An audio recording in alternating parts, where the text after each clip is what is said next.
DNA test sa bungo ng nawawalang sabungero. Maraming mga teorya at pangalan ang nadawit mula sa mga matataas na opisyal, negosyante, hanggang sa mga operator ng isabong. Ngunit isa sa mga pinakaabangan ng publiko ay ang mga resulta ng DNA test sa mga natagpuang bungo at buto na pinaniniwalaang mula sa ilan sa mga nawawala. Taong 2023, isang impormante ang nagturo sa isang lugar sa Tarlac kung saan umano inilibing ang ilang bangkay na sabungero. Sa lugar na ito, nahukay ang ilang buto at bungo kabilang ng posibleng bahagi ng isang kalansay ng tao. Agad itong isinailalim sa forensics analysis ng PNP at NBI. May ulat din ng mga butong natagpuan sa ilalim ng lawas sa Batangas. Isa ito sa mga lokasyon na pinaniniwalaang itinapon ng ilang biktima ng krimen. Sa sobrang tagal ng pagkaimbak sa tubig, ang mga buto ay halos hindi na makilala kaya mahirap ang DNA extraction. Isa rin sa mga naunang lokasyon na iniimbestigahan dahil sa impormasyong may illegal na aktibidad ng sabong at posibleng paglibing sa mga nawawala. Ang mga labi na na-recover mula sa mga naturang lugar ay isinailalim sa forensics DNA testing. Isinagawa ng PNP Forensic Group at NBI Medical Legal Division. Kumuha sila ng mga DNA samples mula sa mga buto at ikinumpara ito sa buccal swabs o laway samples ng mga kaanak ng mga nawawala. Gumamit din sila ng anthropological analysis para matukoy ang edad, kasarian at taas ng mga labi.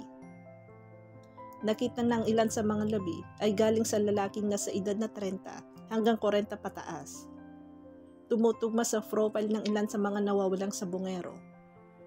Sa kabila ng mga pagsusumikap, hindi naging madali ang proseso ng pag-verify. Una rito, hindi lahat ng labi ay buo o maayos ang kondisyon. May ilan na sunog, bulok na o nababad sa tubig. Pangalawa, hindi lahat ng pamilya ng nawawala ay nagbigay agad ng DNA sample, kaya may mga hindi maikumpara. Pangatlo, may mga inconclusive o hindi tiyak na resulta. Maaring kulang sa DNA material o walang sapat na tugma.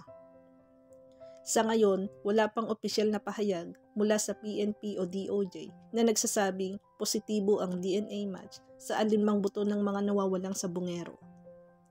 May mga ulat na may ilang sample na malapit sa match, ngunit hindi pa rin ito sapat upang ideklarang tiyak ang pagkakakilanlan.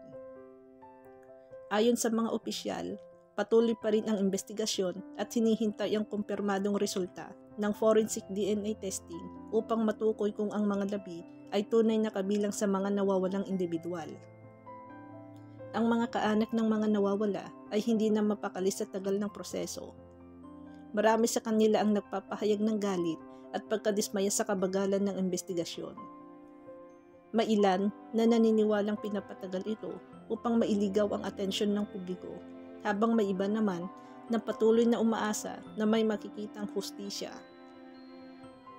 Bagamat hindi pa kumpirmado kung sino talaga ang mga biktima, ang malakas na hinala ay ang mga natagpuang labi ay konektado sa isyu ng game fixing o pandaraya sa isabong, pagtataksil sa mga sindikatong sangkot, inside jobs na may connection sa mga security personnel ng sabungan. Hanggang ngayon, nananatiling palaisipan ang tunay na katauhan ng mga bungo at butong natagpuan. Ang DNA test ay hindi pa nagbibigay ng malinaw na resulta at ang mga pamilya ay patuloy na naghihintay ng hustisya. Malaki ang papel ng forensic science sa pagsagot ng tanong kung ang mga labi ba ay kabilang nga sa mga sabungero na ilang taon nang nawawala.